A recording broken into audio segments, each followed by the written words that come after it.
എല്ലാവർക്കും നല്ലൊരു ദിവസം ആശംസിക്കുന്നു. ഇങ്ങനൊരു വലിയൊരു ഗ്യാതറിങ്ങിന് സഹായിച്ച എല്ലാ മാധ്യമ പ്രവർത്തകർക്കും എൻ്റെ നന്ദി ഞാൻ അറിയിക്കുന്നു. വളരെ സിനിമാ രംഗത്തെ ഏറ്റവും വലിയൊരു അവാർഡാണ് എനിക്ക് കിട്ടിയിരിക്കുന്നത്. 48 വർഷത്തെ എൻ്റെ സിനിമാ ജീവിതത്തിൽ കിട്ടിയ ഒരു ഏറ്റവും വലിയൊരു അവാർഡായിട്ട് ഞാനിതിനെ കാണുന്നു. ആദ്യം ഇതിൻ്റെ ജൂറിയോടും ഇന്ത്യൻ ഗവൺമെൻറ്റിനോടുള്ള നന്ദി ഞാൻ അറിയിക്കുന്നു. എന്നെ ഞാനാക്കി മാറ്റിയ മലയാള സിനിമ, അതിൽ പ്രവർത്തിച്ചിരുന്നവർ, എന്നോടൊപ്പം പ്രവർത്തിക്കുന്നവർ, ഇനി പ്രവർത്തിക്കാൻ പോകുന്നവർ, അവർക്കൊക്കെ ഞാൻ നന്ദി പറയുന്നു. ഒരുപാട് മഹാരഥന്മാർ നടന്ന് പോയ ഒരു വഴിയിലൂടെയാണ് ഞാനും സഞ്ചരിക്കുന്നത്. ഇത് വളരെ പ്രസ്റ്റീജിയസ് അവാർഡും കൂടെയാണ്. ഇതിനു മുമ്പ് കിട്ടിയിരിക്കുന്നതൊക്കെ വലിയ അതിൻ്റെ ഒരു ഭാഗമാകാൻ കഴിഞ്ഞതിനുള്ള നന്ദി ആദ്യമായിട്ട് ഞാൻ എൻ്റെ ഈശ്വരനോടും എൻ്റെ കുടുംബത്തോടും എൻ്റെ പ്രേക്ഷകരോടും എന്നെ ഇഷ്ടപ്പെടുന്ന എല്ലാ ആൾക്കാരോടും ഞാൻ ഷെയർ ചെയ്യുന്നു. മലയാള സിനിമ എൻ്റെ ഈ അവാർഡ് ഞാൻ മലയാള സിനിമയ്ക്ക് ഡെഡിക്കേറ്റ് ചെയ്യാണ്. അതിൻ്റെ ലെഗസി, അതിൻ്റെ ആർട്ടിസ്റ്ററി, അതിൻ്റെ അൺവേവറിങ് സ്പിരിറ്റ്. അത് മാത്രമല്ല, എന്നോടൊപ്പം 48 വർഷമായിട്ട് എന്നോടൊപ്പം സഹകരിച്ച് പലരും ഇന്നില്ല. അവരെ ഞാൻ ഈ നിമിഷം ഓർക്കുന്നു. കാര്യം എല്ലാവരും കൂടെ ചേർന്നതാണ് സിനിമ. എൻ്റെ ഡയറക്ടേഴ്സ്, സ്ക്രിപ്റ്റ് റൈറ്റേഴ്സ്, ആർട്ടിസ്റ്റുകൾ, എൻ്റെ യൂണിറ്റ് ബോയ്സ്, എൻ്റെ മേക്കപ്പ്, കോസ്റ്റ്യൂം, അങ്ങനെയുള്ള എല്ലാ ഡിപ്പാർട്ട്മെൻറ്റിലുള്ള ആൾക്കാർ എല്ലാവരും കൂടെ ചേർന്നാണ് മോഹൻലാൽ ഉണ്ടായത്. പ്രേക്ഷകർ, അവരെല്ലാം ഞാൻ ഓർക്കുന്നു. അവർക്കെല്ലാം ഈ അവസരത്തിൽ പറയുന്നു. ഇതിൽ കൂടുതൽ എന്താണ് പറയേണ്ടത്?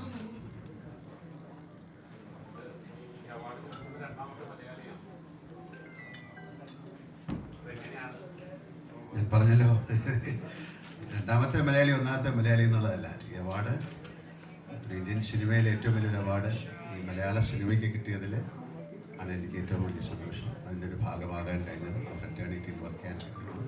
ഇത് ഇന്ത്യൻ സിനിമയ്ക്കുള്ളൊരു അവാർഡായിട്ടാണ് ഞാൻ വിശ്വസിക്കുന്നത്.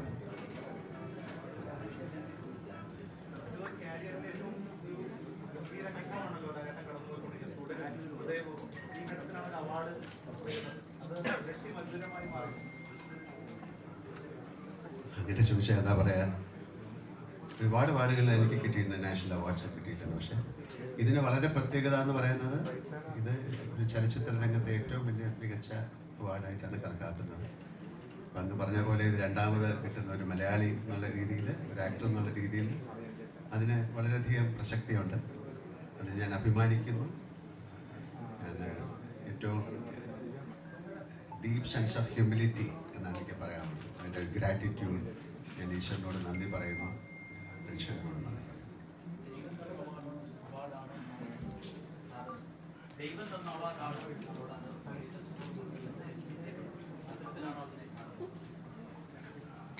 ഈശ്വരൻ, ദൈവം എന്ന് പറഞ്ഞാൽ ഒരു കോൺസെപ്റ്റിലാണ് ഞാൻ പറഞ്ഞത്. നമ്മൾ ചെയ്യുന്ന ഒരു പ്രവൃത്തി, 48 വർഷമായിട്ട് ഞാൻ പ്രവർത്തിക്കുന്ന മേഖല എനിക്ക് ഈശ്വരൻ തന്നെയാണ്. അപ്പം അതിൽ നമ്മൾ എങ്ങനെയാണ് ഈശ്വരനെ കാണുന്ന ഒരു പ്രാർത്ഥന പോലെയാണ്. അപ്പം അതിൻ്റെ ഒരു ഫലമായിട്ട് ഞാൻ അതിനെ കാണുന്നു. അപ്പം അതുകൊണ്ടാണ് ഈശ്വരൻ തന്ന അവാർഡെന്ന് പറഞ്ഞത്.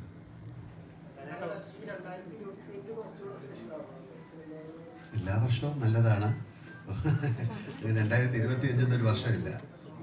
ഞാൻ പറഞ്ഞല്ലോ, നമ്മുടെ ഇതിനു മുമ്പ് ഒരുപാട് സൂപ്പർ ഹിറ്റ് സിനിമകളും ഒരുപാട് നല്ല കാര്യങ്ങളും ജീവിതത്തിൽ ഉണ്ടായിട്ടുണ്ട്. ഇത്രയും വർഷത്തെ ഒരു യാത്രയിൽ ഈ നിമിഷം, ഈ അവാർഡ് എന്ന് പറയുന്നത് വളരെ പ്രത്യേകതയാണ്.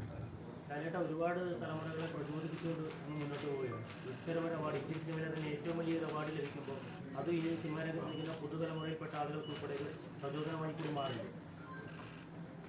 അത് തീർച്ചയായിട്ടും അങ്ങനെ കണക്കാക്കാം. എനിക്കാണ് അത് കൂടുതൽ. പുതിയ തലമുറ, പഴയ തലമുറ എന്നുള്ളതല്ല. നമ്മൾ ചെയ്യുന്ന ആ മണ്ഡലത്തിൽ, പ്രവൃത്തി മണ്ഡലത്തിൽ നമ്മൾ കാണിക്കുന്ന ഒരു സത്യസന്ധത എന്ന് പറയുന്നതും കൂടെ ഇതിൻ്റെ പുറകിലുണ്ട്. തീർച്ചയായിട്ടും ഏത് പ്രൊഫഷനായാലും നമ്മളതിൽ അതിൽ കാണിക്കുന്ന ഒരു സത്യസന്ധത, അതാണ് ഞാൻ ഈശ്വരൻ എന്ന് പറയുന്നത്. നമ്മൾ ചെയ്യുന്ന ജോലി ഏറ്റവും കൃത്യവും ഭംഗിയായിട്ട് ചെയ്യാൻ ശ്രമിക്കുക എന്നുള്ളതാണ്. അപ്പം അപ്പം അതിൽ എന്നെ സഹായിച്ച ഒരുപാട് വ്യക്തികളുണ്ട്, ഞാൻ മാത്രമല്ല. ഒരു പ്രൈഡ് മൊമെൻറ്റ് ഞാൻ തനിച്ച് ഞാനതെടുക്കുകയല്ല, അതെല്ലാവരുമായിട്ട് ഞാൻ ഷെയർ ചെയ്യാറ്. ഈവൻ മാധ്യമപ്രവർത്തകർ നിങ്ങളൊക്കെ അതിൻ്റെ ഭാഗമാണ്. എൻ്റെ 48 വർഷത്തെ വളർച്ചയിൽ നിങ്ങളൊക്കെ സഹകരിച്ചിട്ടുണ്ട്. ഒരുപാട് സൗഹൃദമുള്ള ആൾക്കാരുണ്ട് ഇവിടെ, പലരുമുണ്ട്. പലരും മറിഞ്ഞുപോയി, അവരൊക്കെ ഈ സമയത്ത് ഞാൻ ഓർക്കുന്നു.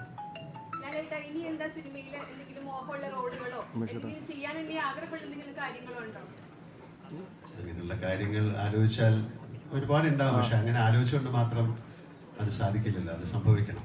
അപ്പം അങ്ങനത്തെ റോളുകൾക്ക് വേണ്ടിയിട്ടുള്ള ആഗ്രഹങ്ങളില്ല. നല്ല സിനിമ ചെയ്യണം, നല്ല ആൾക്കാരുമായിട്ട് സഹകരിക്കണം എന്നുള്ള ആഗ്രഹമുണ്ട്. അപ്പം അത് സംഭവിക്കില്ലേ, അതിന് വേണ്ടിയിട്ട് ഞങ്ങൾക്ക് പ്രൊഡക്ഷൻ ഉണ്ട്. അതുകൊണ്ട് ഞങ്ങൾക്കൊരു വലിയ സിനിമ, ഇഷ്ടമുള്ള സിനിമ എടുക്കാൻ പറ്റില്ല. അതൊരു കൂട്ടായ്മയാണ്. അതൊരു ഒരാളുടെ ബുദ്ധിയിൽ നിന്നുണ്ടായി, അതൊരു പേനാത്തുമ്പിലൂടെ പേപ്പറിലെ ഒരുപാട് പ്രോസസ്സാണ്. അപ്പം അതാണ് ഞാനൊരു ഗ്രാറ്റിറ്റ്യൂഡ് എന്ന് പറയുന്നത്. ആ ഒരു നന്ദി നമ്മുടെ പ്രൊഫഷനോട് കാണിച്ചാൽ തീർച്ചയായിട്ടും ഒരു ആക്ടറെ സംബന്ധിച്ചിടത്തോളം നല്ല റോളുകൾ കിട്ടുക എന്ന് പറയുന്ന ഒരു ഭാഗ്യമാണ്. അപ്പം എന്നെ സംബന്ധിച്ചിടത്തോളം അങ്ങനെ ഒരുപാട് ഭാഗ്യങ്ങളുണ്ട്. പക്ഷേ ഇന്ത്യയിലെ ഏറ്റവും വലിയ നടന്മാരോട് അഭിനയിക്കാൻ സാധിച്ച വളരെ അപൂർവം പേരിൽ ഒരാളാണ് ഞാൻ. പ്രേം നസീർ സാറായാലും, ശിവാജി ഗണേശനായാലും, നാഗേശ്വർ റാവു ആയാലും, അമിതാഭ് ബച്ചനായാലും, രാജ്കുമാർ സാറൊക്കെ ആയിട്ട് വളരെയധികം ബന്ധമുള്ള ഒരാളാണ്. പത്തിക്കുറിശി സാറ്, SP പിള്ള സാറ്, അങ്ങനെയൊക്കെ വളരെ അടൂർ സാർ, അങ്ങനെ ഒരുപാട് ഗുരു കാരണവന്മാരുടെ സ്നേഹവും ഒരു ഗുരുത്വവും ഉള്ള ഒരാളായിട്ടാണ് ഞാൻ വിശ്വസിക്കുന്നത്. അപ്പോൾ അവരുടെയൊക്കെ ഒരു ബ്ലെസ്സിങ്സ് ഇതിൻ്റെ പുറകിലുണ്ടെന്ന് ഞാൻ വിശ്വസിക്കുന്നു. അതുപോലെ തന്നെയാണ് ഡയറക്ടേഴ്സും, അതുപോലെ തന്നെയാണ് എൻ്റെ കൊളീഗ്സും.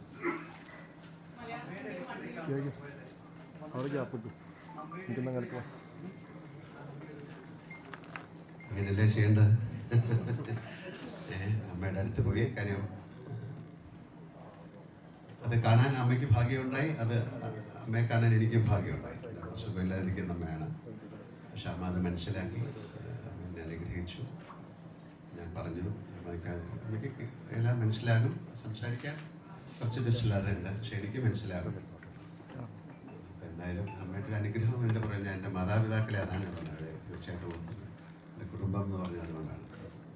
അമ്മയുടെ അനുഗ്രഹം എനിക്ക് മാത്രമല്ല നിങ്ങൾ എല്ലാവർക്കും ഉള്ള കാര്യം തന്നെയാണ്. അമ്മയുടെ അനുഗ്രഹം വാങ്ങിച്ചിട്ടാണ്.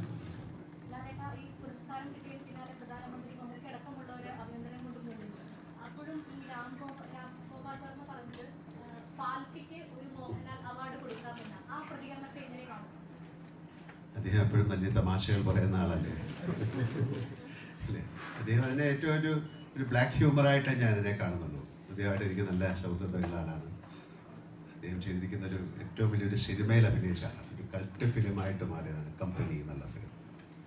അപ്പം അന്ന് മുതൽ അദ്ദേഹം അത്രയും ഒരു ഹ്യൂമർ, അത്രയും ഒരു ബ്ലാക്ക് ഹ്യൂമറിൻ്റെ ആളാണ്. അപ്പം എല്ലാവരും പറയുന്നതെന്ന് വ്യത്യസ്തമായിട്ട് രാംഗോപാൽ വർമ്മ ചിന്തിച്ചു പറഞ്ഞു എന്നാണ്. അദ്ദേഹം അത് വളരെ സീരിയസ് ആയിട്ടൊന്നും മീൻ ചെയ്തതായിട്ട് ഞാൻ വിചാരിക്കുന്നില്ല.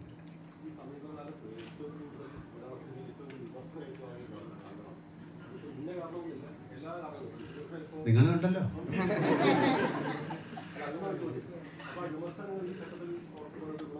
അതൊക്കെ വിമർശനങ്ങളാ, ആ സമയമല്ല. അതൊരു ഞാൻ ഇതെല്ലാം എൻ്റെ തോളത്ത് ഏറ്റ് നടക്കുന്ന ഒരാളല്ല. അത് ആ സമയം കഴിഞ്ഞു. എല്ലാത്തിനും അതിൻ്റെതായ ഒരു സമയമല്ലേ ദാസ. ഇപ്പം അതൊക്കെ മറക്കും. ഇപ്പം ഈ പ്രസൻറ്റിൽ ഏറ്റവും നല്ല സന്തോഷത്തിൻ്റെ സമയമാണ്. അപ്പോൾ ആ പുറകിലേക്ക് എന്തിനാ ചിന്തിക്കുന്നത്? നമുക്ക് മുന്നോട്ട് ചിന്തിക്കാം. മുന്നോട്ടും ചിന്തിക്കണ്ട, ഈ പ്രസൻറ്റിൽ ചിന്തിക്കാം.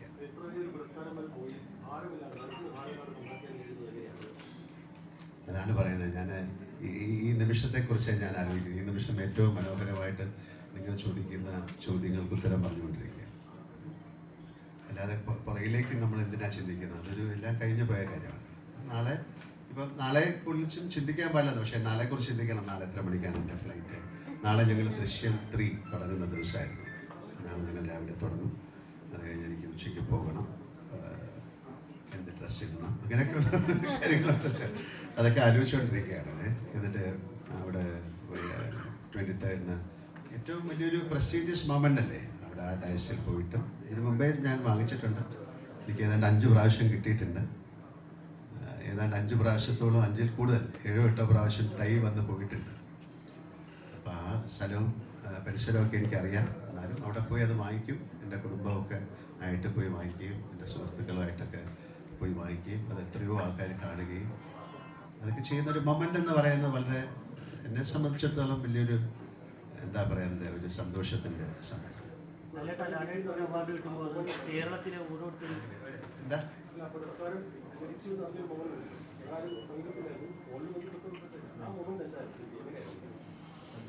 എപ്പോഴും അങ്ങനെയുള്ളൊരു കാര്യം വരുമ്പോൾ നമുക്ക് ആദ്യം അത് വിശ്വസിക്കാൻ പറ്റില്ലല്ലോ. എന്നെ പ്രൈം മിനിസ്റ്റർ ഓഫീസിൽ നിന്നാണ് വിളിക്കുന്നത്. ഞാൻ ഒരു ഷൂട്ടിൻ്റെ അകത്തായിരുന്നു. അപ്പോൾ അവർക്കിത് പറഞ്ഞ് ഓക്കെ ആണോ എന്ന് ചോദിക്കണം അല്ലേ, നമുക്കത് ആ കൺസെൻറ്റ് കിട്ടിയാലേ അവർക്ക് അനൗൺസ് ചെയ്യാൻ പറ്റും. അപ്പോൾ അത് ആദ്യം നമുക്കത് നമ്മൾ സ്വപ്നത്തിൽ പോലും ചിന്തിക്കാത്തൊരു കാര്യമാണല്ലോ അല്ലേ, ഒരു വൈൽഡ് ഡ്രീമിൽ പോലും അല്ലേ, ഇൻസെയിൻ ഡ്രീം നമ്മൾ കാണുന്ന ഒരു സ്വപ്നത്തിൽ പോലും ഇല്ലാത്തൊരു കാര്യം സംഭവിക്കുമ്പോൾ ഉണ്ടാകുന്നൊരു എന്താ പറയുന്നത് അതിനൊരു ആ ഒരു മൊമെൻ്റ് എന്ന് പറയുന്നത് അങ്ങനെ നമുക്ക് നിർവചിക്കാൻ പറ്റില്ല. എന്നാലും ഒരു സത്യമാണോ അല്ലയോ എന്ന് നമ്മൾ ചിന്തിച്ചു പോകുന്നൊരു മൊമെൻ്റാണ്. അപ്പോൾ ഒരു പ്രാവശ്യം കൂടെ ചോദിക്കും എന്താണ് ഒന്നുകൂടെ പറയുന്നത്, ഒന്നുകൂടെ കൺഫേം ചെയ്യാം. അപ്പോൾ എനിക്ക് ആദ്യത്തെ ഒരു നാഷണൽ അവാർഡ് കിട്ടിയപ്പോൾ എന്നെ വിളിച്ചു പറഞ്ഞപ്പോൾ ഞാൻ ഒന്നുകൂടെ പറയാൻ പറ്റും കാര്യം അത് സത്യമാണോ എന്ന്. കാര്യം ഇതൊരു വളരെ പരമോന്നത ബഹുമതി എന്നൊക്കെ വേണമെങ്കിൽ പല പത്രക്കാർ എഴുതിയതിൽ നിന്നാണ് ഞാൻ പറയുന്നത്. അവാർഡ് അങ്ങനെ വലിയൊരു ബഹുമതിയായിട്ട് ഞാൻ കാണുന്നില്ല. അത് എല്ലാവർക്കും ഷെയർ ചെയ്യാൻ ഞാൻ ആഗ്രഹിക്കുന്ന ഒരു ബഹുമതിയാണ്. ഒരു മലയാള സിനിമയ്ക്കുള്ളൊരു ബഹുമതിയാണ്. മലയാളത്തെ സ്നേഹിക്കുന്ന മലയാളി പ്രേക്ഷകരെ അല്ലെങ്കിൽ മലയാള സിനിമയ്ക്കൊക്കെ ഉള്ള ഒരു ബഹുമതിയായിട്ടാണ് ഞാൻ കാണുന്നത്. ആരും എന്തോ ചോദിച്ചു?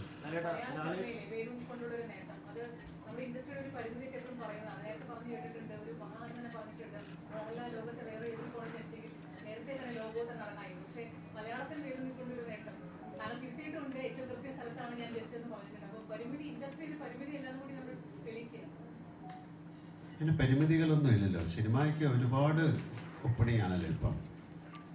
ടെക്നോളജി മാറി, പഴയ സിനിമ പോലെ അല്ലല്ലോ ഇപ്പം.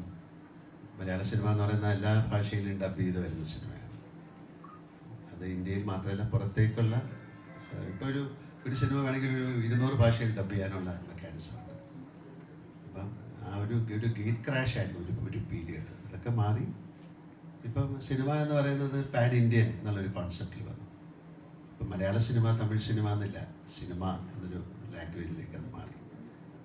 അതുകൊണ്ട് അത്തരം പരിമിതികൾ മലയാള സിനിമയ്ക്കില്ല. പക്ഷേ നമ്മുടെ കോണ്ടന്റ് വൈസ് ഒക്കെ വളരെ ശക്തമായ പ്രമേയങ്ങളുള്ളൊരു സിനിമ ഇൻഡസ്ട്രി ആയിട്ട് ഇപ്പോഴാണ് മലയാളത്തിനെ കാണുന്നത്.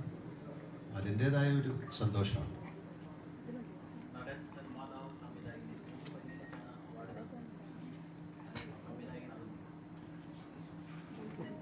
ഇപ്പോൾ ഈ പ്രസന്റ് മൊമെന്റിൽ ചോദിച്ചാൽ ഇപ്പം എനിക്കൊന്നും പറയാനില്ല.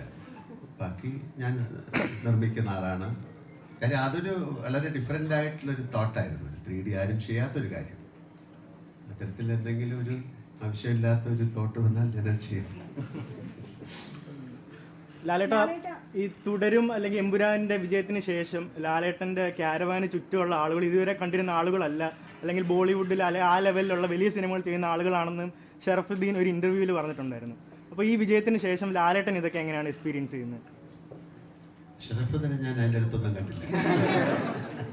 അങ്ങനെയല്ല, എപ്പോഴും അങ്ങനെയാണല്ലോ. വിജയം എന്ന് പറയുമ്പോൾ ഒരു സക്സസ്ഫുൾ ആയി മാറുമ്പോഴാണല്ലോ ഒരുപാട് അതിലേക്ക് ബാക്കി ആൾക്കാർ കൂടി എത്തുന്നത്. സിനിമ ഒരു വിഷ്യസ് സർക്കിളാണ്, ഒരു മാജിക്കാണ്. നമുക്ക് അതിനെക്കുറിച്ചൊന്നും പറയാൻ പറ്റില്ല. 2 സിനിമ സക്സസ് ആയാൽ അത് ഭയങ്കരമായിട്ട് എലിവേറ്റ് ചെയ്യും. ഒരു സിനിമ മോശമായാൽ അത് വീണ്ടും താഴേക്ക് വരും. അതൊരു പ്രത്യേക ഒരു സൈക്കിളാണ്. അപ്പോൾ അതിൻ്റെ അകത്ത് 48 വർഷം നിൽക്കുക എന്ന് പറയുന്നത് ഒരു വലിയ സർക്കസാണ്. അതൊരു സർക്കസ് പോലെയാണ്. ലിറ്റർ പീസ് അല്ലേ, വളരെ വിദഗ്ധമായിട്ട് നമ്മളെ താങ്ങി നിർത്താൻ ഒരുപാട് പേരുണ്ട്, നമ്മുടെ കൂടെ സഞ്ചരിക്കുന്ന ഒരുപാട് പേരുണ്ട്. അതുകൊണ്ടാണ് നല്ല സിനിമകൾ ഉണ്ടാകണമെന്ന് പറയുന്നത് ഒരു ആർട്ടിസ്റ്റിന്. അപ്പോൾ അങ്ങനെ തുടരും. അതെൻ്റെ ജീവിതത്തിൽ ഏറ്റവും വലിയൊരു സിനിമയായിട്ട് മാറി. ഒരു സക്സസ്ഫുൾ ഫിലിമാണ് എമ്പുരാൻ, അതുപോലെ ഹൃദയപൂർവ്വം. ഇനി വരാനിരിക്കുന്ന സിനിമ എല്ലാം മഹത്തരമായ സിനിമ എന്നൊന്നും ഞാൻ അവകാശപ്പെടുന്നില്ല. അതിലും അത്തരം നല്ല സിനിമകൾ ഉണ്ടാകട്ടെ എന്ന് പ്രാർത്ഥിക്കുന്നു.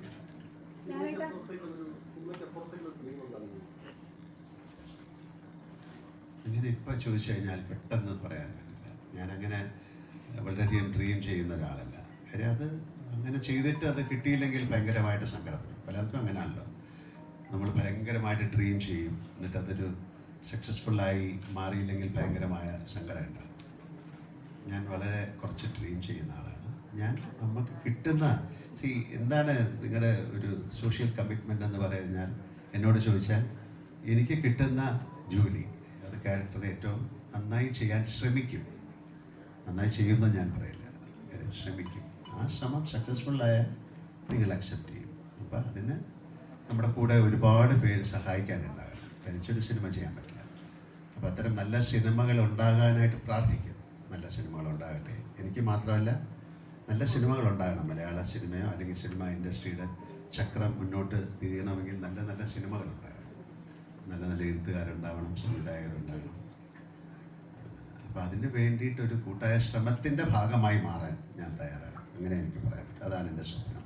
ലാലേട്ട, ഒരു മഹാനടന് ലഭിക്കുന്ന ഏറ്റവും വലിയൊരു ബഹുമതിയാണിത്. ഇനി ഒന്നും ഒരു നടന് ലഭിക്കുന്ന ഏറ്റവും വലിയൊരു പരമോന്നത ബഹുമതിയാണ്. ഇതിനപ്പുറം ഒന്നും ഒരു നടന് ലഭിക്കാനില്ല. അപ്പൊ ഇനി എന്തിനു വേണ്ടിയാണ് ലാലേട്ടൻ തേടുന്നത്? അങ്ങനെയാണോ? അങ്ങനെ അത് കുറച്ച് ഞാൻ പിന്നെ എന്താ ചെയ്യേണ്ടത്? എനിക്ക് ഈ ജോലിയല്ലാതെ വേറൊന്നും അറിയില്ല. അങ്ങനെ പരമോന്നത ബഹുമതി അങ്ങനെ ഒരു നടനെ ലഭിക്കാവുന്ന ഏറ്റവും വലുതെന്നൊന്നുമല്ല. ഏറ്റവും വലിയ കാര്യം അംഗീകാരം തന്നെയാണ്. അല്ലേ, ഇപ്പോൾ ഒരാളെ ഇപ്പോൾ ഈ മോഹൻലാൽ എന്ന് പറയുന്ന നടനെ നാളെ മുതൽ നിങ്ങൾ ഇഷ്ടമല്ലെന്ന് പറഞ്ഞാൽ ഒരു ബഹുമതിയില്ല, അത് പോയി. അപ്പം ആ ബഹുമതി ഉള്ള പേര് ചീത്തയാക്കാതെ നന്നായിട്ട് അഭിനയിച്ചു പോകുക എന്നല്ലേ. അല്ലാതെ ഇതിൻ്റെ മുകളിൽ എന്താണ് എന്നൊന്നും നമുക്ക് ചിന്തിച്ചിട്ട് കാര്യമില്ല. അതാണ് ഞാൻ ആദ്യമേ പറഞ്ഞത്. എൻ്റെ വൈൽഡ് അല്ലെങ്കിൽ ഒരു സ്വപ്നത്തിൽ പോലും ഞാൻ ചിന്തിക്കാത്തൊരു കാര്യം.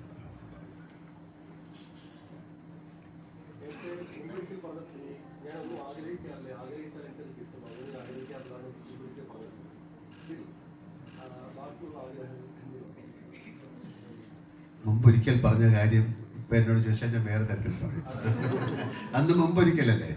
അല്ല, ശരിക്കും സത്യമായിട്ടാണ് ഞാൻ പറഞ്ഞ കാര്യം. ഒരിക്കൽ കൂടെയാണ് ഞാൻ പറയുന്നത്. അങ്ങനെ പ്രത്യേകിച്ചൊരു വലിയ ഡിസയർ ഇല്ല. ഡിസയർ എന്ന് പറയുന്നത് ആഗ്രഹങ്ങൾ തിരമാല പോലെയാണെന്നാണ്, ഒന്നിനു പുറകെ വന്നുകൊണ്ടിരിക്കും.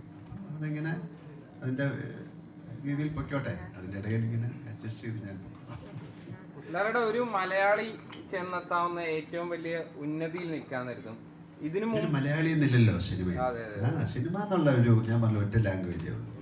ഞാനിവിടെ അതിൻ്റെ ഭാഗമായെന്നേ ഉള്ളൂ. അതിൻ്റെ ഏറ്റവും ഹയസ്റ്റ് അങ്ങനെയല്ല, പിനാക്കിൾ എന്ന് പറയുന്നത് ഇല്ലല്ലോ. ജനിത്ത് എന്നൊക്കെ ഒരു വാക്കാണ്. ഏറ്റവും ഹയസ്റ്റ് പോയി കഴിഞ്ഞാൽ പിന്നെ എന്ത് ചെയ്യുക? ഞാൻ അവിടെ താഴോട്ട് ചാടാം, അങ്ങനെ പറയാൻ പറ്റും. അല്ല, അതിൻ്റെ ഏറ്റവും വലിയ ഉന്നതി എന്നൊന്നും ഞാൻ ഇതിനെ കാണുന്നില്ല. അതാണ് ഞാൻ പറയുന്നത്. എപ്പോഴും ഒരുപാട് അംഗീകാരങ്ങൾ പലതവണ കിട്ടിയിട്ടുണ്ട്, പല ആവർത്തി കിട്ടിയിട്ടുണ്ട്. എന്നിട്ടും എല്ലാവരും ലാലേട്ടന് അടുത്ത് നിൽക്കുന്ന എല്ലാവരും പറയുന്നത് വീണ്ടും ഗ്രൗണ്ട് ടു എർത്ത് ആണെന്ന്. ഈ അംഗീകാരങ്ങൾ കിട്ടാൻ നേരത്ത് എപ്പോഴും താഴത്തേക്ക് എങ്ങനെയാണ് ഇത്രയും അധികം ഇറങ്ങിച്ചെല്ലുന്നത്?